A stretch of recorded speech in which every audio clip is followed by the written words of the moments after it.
if you've been acting in a certain way for 50-something years like I was, to be able to stop that and change direction is fucking huge. And I think that understanding this is one of the secrets to a contented life. Learning how to stop doing the things that are not serving you, things that are draining you, things that are making you ashamed or unhappy or unfulfilled.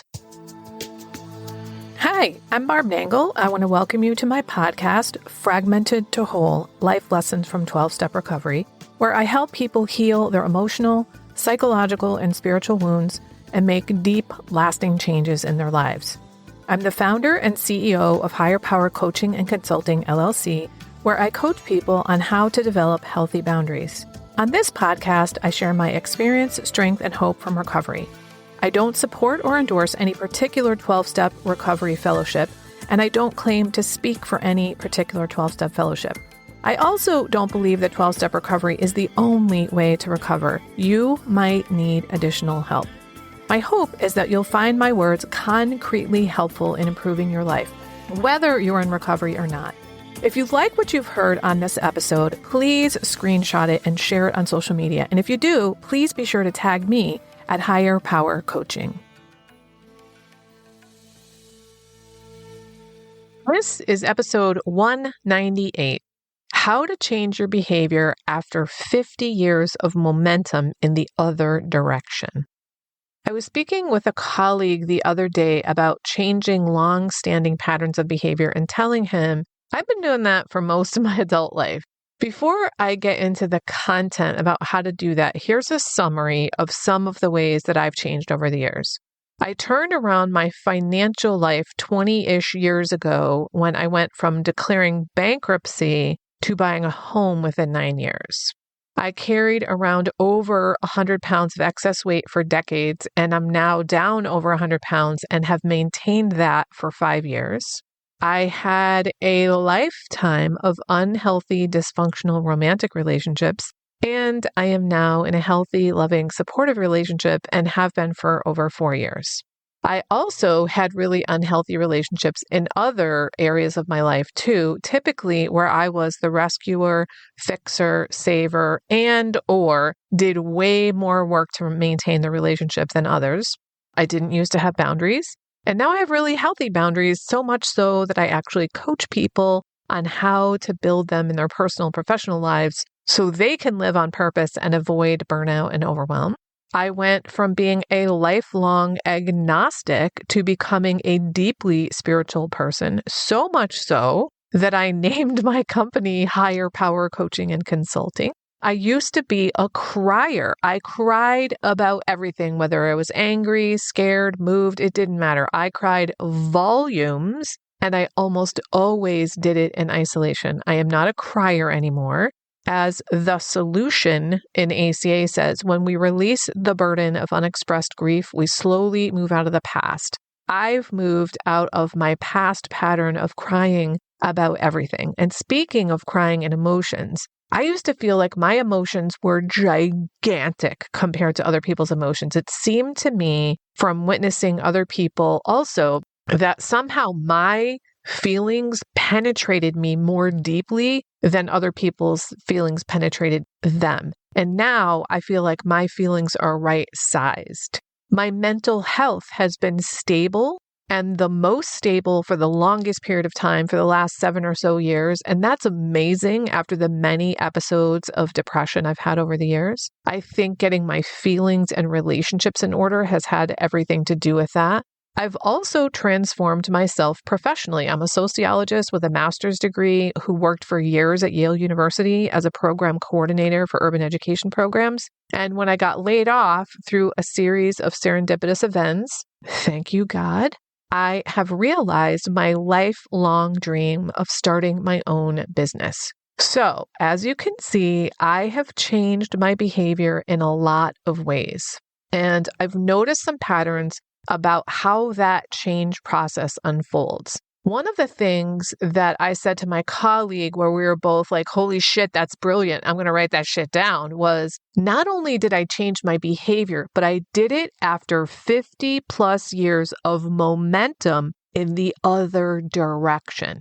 Now that is a lot of momentum, which is why we were so blown away when I came out with that. Now, momentum is really a principle about the physical world. So I'm talking metaphorically when I talk about momentum in terms of human behavior change. Physical momentum is the idea when that something physical, an object, is moving through space. It takes a lot of force to stop it because there's energy behind that movement. The energy behind the physical object's movement is momentum and will keep propelling that object forward if some outside force isn't applied. Now, keep in mind, if you're a physicist, that I am not. I am a sociologist, so this is my memory of high school physics from over 40 years ago. Hopefully, you get the point. Now, metaphorically, that's true about your behavior patterns too. If you've been acting in a certain way for 50-something years like I was, to be able to stop that and change direction is fucking huge. And I think that understanding this is one of the secrets to a contented life. Learning how to stop doing the things that are not serving you, things that are draining you, things that are making you ashamed or unhappy or unfulfilled. When I was talking to my friend and colleague the other day, I shared the example I used on episode 8 about when I learned to pause. I think the reason we got into this conversation in the first place is that he was saying that learning to pause and say, I need to think about that when someone asks him to commit to something has been so monumental for him. And I said, me too. Pausing is hands down my number one tool of recovery. I cannot use any of my other tools until I pause. And the way that learning to pause worked for me was really kind of a process that I see as happening in all different kinds of behavior change. It's this kind of stepwise process that I'm going to lay out for you. But to summarize, it's basically 2 steps forward, 1 step back, or occasionally it's 2 steps forward, 3 steps back. But the long term is that you're going in the direction you want to go toward the new way of life you're trying to achieve. Now, this is not a process for the faint of heart, but even if you are faint of heart, you can learn to be heartened, especially if you have a community of others who are also going through the same process as you, which is one of the many reasons that 12-step recovery works so well. It's the group nature of the work. The idea is that you cannot let a step back stop you from continuing to try to move forward. You stick with your commitment, even if at the present time, it seems like you're not making progress. The way that it worked for me in terms of pausing was first, I learned that pausing was a thing. Now, this was novel to me. I had been what we call in the ACA program, a reactor rather than an actor in my life. In other words, we're just responding to things that are happening in life as they come at us. We're not being purposeful and mindful and proactive about running our lives. We're just responding to stimuli. And sometimes not even current stimuli. Sometimes we're responding to something in the current day because of something that happened in the past. So in order to become an actor rather than a reactor, or as another recovery program says, acting on life rather than reacting to it, in order to do that and be proactive in your life, you need to be mindful about what you're doing. You need to be thinking with your cerebral cortex or the frontal lobe of your brain, and you can't do that when you're in reactive mode, which is what happens when you're in fight or flight mode. I call it being in your lizard brain. So, how do you get from lizard brain to human brain where your higher order thinking is done? One of the most effective ways you get there is by learning to pause. When you pause, if you breathe deeply, you will catch your breath. The way I think of it is that once I've caught my breath, I'm sort of telling my body I am safe, which means it can come out of fight or flight mode and I can access the higher order thinking in my frontal lobe. If you've ever noticed that when you're super fucking angry or super scared or triggered in some way that you can't think clearly, that is purposeful. Your body was created that way because when you're in a stressful situation, you're supposed to fight or flee. You are not supposed to sit around and think, what should I do next? Because your life could be at stake and the amount of energy required for thinking is huge. And that energy is needed to fight or flee. The problem is your body's not meant to be in the fight or flight mode for extended periods of time. But if you have been traumatized or grew up in a dysfunctional family, that state feels normal since your system is used to being dysregulated in this way all the time. So to overcome the 50 plus years of momentum, in my case anyway, it takes some doing. It takes some time. You're not going to flip a switch and change. That's just really unrealistic. So I had to first understand that pausing is a thing that can be done. It was theoretical for me initially. I was like, oh, that's a great idea. I have no fucking idea how to do it. I had to believe that it was possible for somebody out there to pause. I didn't initially have to believe that it was possible for me, but then I eventually had to believe that it could be possible for me.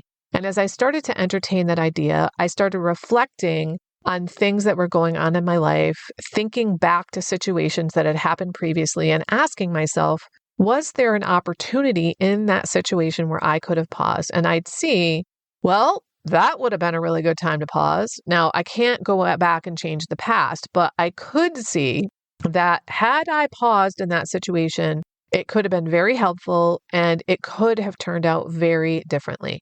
So maybe now that I've thought that through, the next time a similar situation like that comes up, maybe I'll be able to pause. Well, that's not what happened for me, at least not initially. And then I'd think about something that happened maybe 3 weeks ago and be like, oh, I could have paused then. And then maybe I'd think of something 2 weeks ago and be like, oh, I could have paused then. And then maybe something 3 days ago, I could have paused. So what I saw was the window of time closing between when the thing happened and the time when I realized I could have paused. So you can be more purposeful than I was by actively seeking these things out, not just waiting until it comes to mind. So that process was really exciting for me because I was like, ooh, there's progress happening here. Remember, in recovery, we say it's progress, not perfection. We're going in the general trajectory of new behavior, not necessarily hitting the mark every time, but we're headed that way. What happened was eventually I started to be able to be in a situation and realize I need to pause here. Now, that didn't happen every time. There were some times where I paused and sometimes where I completely forgot about it. But because I was really committed to coming out of this mode of being a reactor and becoming an actor, of not living in fight or flight mode all the time, I really started to pay more attention to how things went in my life. If they didn't come out the way I wanted, I would ask myself if there was an opportunity for me to pause in there. Eventually, I got to be able to pause more and more frequently. And I would say now that 90+% of the time, I am able to pause. What I like to say is that learning to pause was like climbing Mount Everest for me. It was fucking monumental. It was one of my most important life's work. I had so much time and energy and effort in being a reactor rather than an actor that it was so unnatural for me to change that. And I had to work really hard. I had to put a lot of effort into it. And I had to be willing to continue to move forward in the direction of taking control of my life by learning how to pause, no matter what the evidence. Even though I could see I've not paused, I've paused, I've not paused, I've not paused, I've paused, it was progress. And at least I was aware of what was going on in my life rather than being oblivious to how things were unfolding, as I had been for over 50 years of my life. For me, going to meetings on a very consistent basis at this time was super fucking helpful because I got to feel like I was swimming in the middle of people who were trying to change. And we all support each other through this process. I always feel better after a meeting, and that's always been true. So for me, the formula for changing your behavior is this. First, you have to believe theoretically that it's possible that change can happen for humans. If you don't believe it just yet, seek out people who have done the thing you're looking to do and use them as examples. Second, then you start to entertain the idea that maybe it's something that I could do. Third, start thinking through situations you've been in where if you had done the new behavior, things would have turned out differently. I think of it as sensitizing yourself to the types of situations and encounters and relationships in which applying your new behavior change would work out.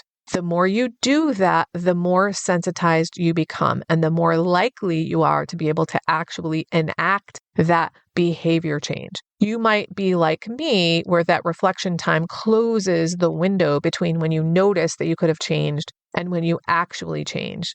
You might see that window of time getting smaller and you getting closer and closer to changing your behavior during the situations that always used to end in ways that you weren't pleased with. Maybe, like me, you'll see that in a couple of days, I'm going to be able to change my behavior. Fourth is continuing to be committed to the behavior change so that when you have a setback, you don't use the setback as an excuse to stop. That's why it requires a commitment, because you're not going to do it if you're not committed to it. This commitment will allow you to follow through with the change, whatever it is, whether it is learning how to pause, learning to stop gossiping, learning to mind your own business, stop snacking at night, stop talking back to people, not rescuing, fixing, and saving people.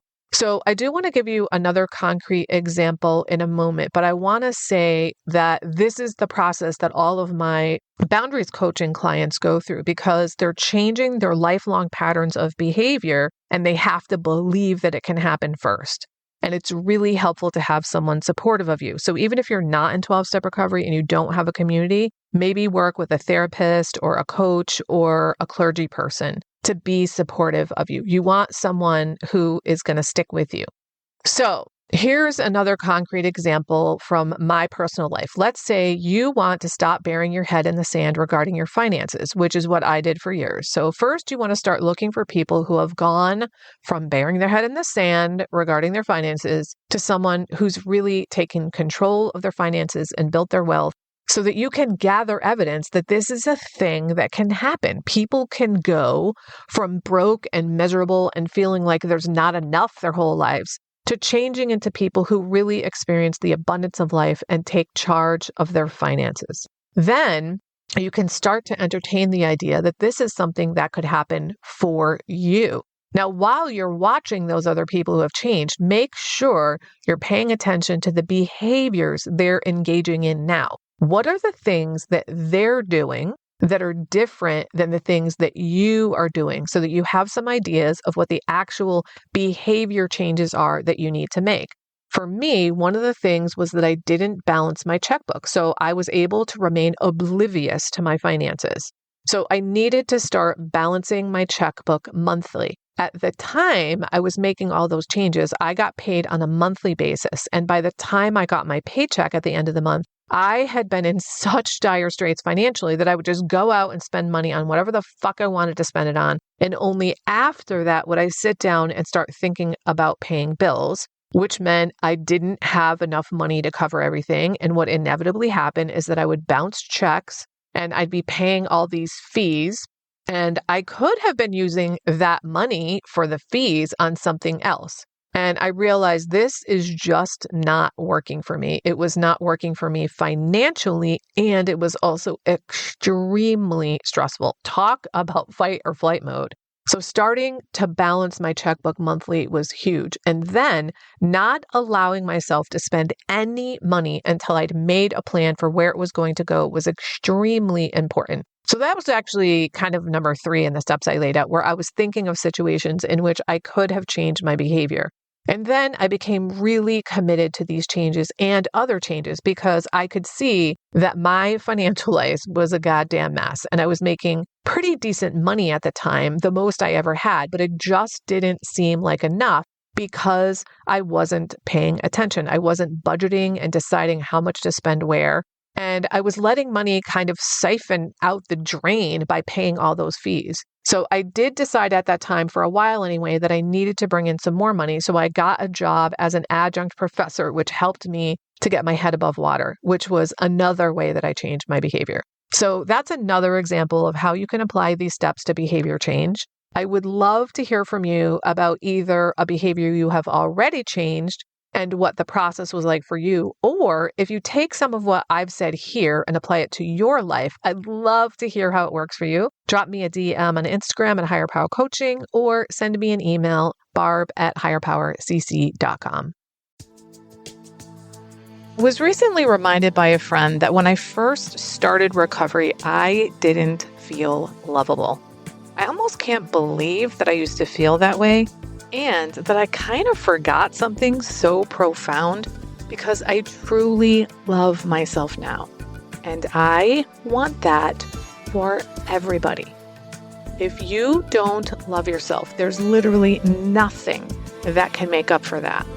I created something exclusively for my private clients since many of them don't love themselves. And I've now opened up my private vault to share it with up to 10 people individually. It's called the Self-Love Sprint. You'll grow to love yourself and truly feel worthy so you can stop saying yes when you really want to say no, stop neglecting yourself and putting everyone else first. Stop saying all kinds of nasty shit to yourself. That is not what people who love themselves and feel deserving do. You'll stop being afraid that others will think that you're selfish for taking time to care for yourself.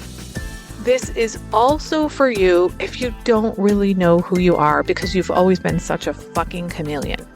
Go to higherpowercc.com/love sprint.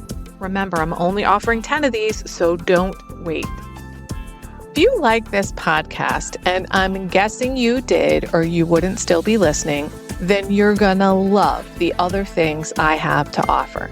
If you'd love pre-release podcast scripts and episodes before anyone else gets them, or if you'd love access to content from my private vault that I developed exclusively for my private clients, which is like having a work session with me without me actually being there, go to patreon.com/higherpowercoaching. There are 3 tiers ranging from as low as $4 up to $24 a month. You'll also love my weekly newsletter, Friday Fragments, which has content very similar to the podcast. You can check it out at fridayfragments.news. That's fridayfragments.news. Please like and subscribe to my podcast on your favorite podcast outlet. I'd also love it if you'd leave a review, which you can do either in the show notes or on Apple Podcasts. It really helps other people find my podcast so they can get the benefits you've gotten from listening. If someone came to mind when you listen to this particular episode, please share it with them. And my favorite place to hang out on social media is Instagram. I'm at Higher Power Coaching. Please DM me there. I'd love to hear what you got from this episode. I run group and private coaching programs on building healthy boundaries. Whether you need help with boundaries in your personal, professional, or romantic life, I can help. Head on over to barbchat.net, where you can hop onto my calendar for a free 30-minute Better Boundaries consultation. My ideal client is someone who is ripe for change. If that's you, I would love to work with you. My goal with all my work is to help you make lasting changes in your life like I've made deep, lasting changes in my life. Remember, it's never too late to recover. No one is beyond hope, and healing is possible. Thanks for listening.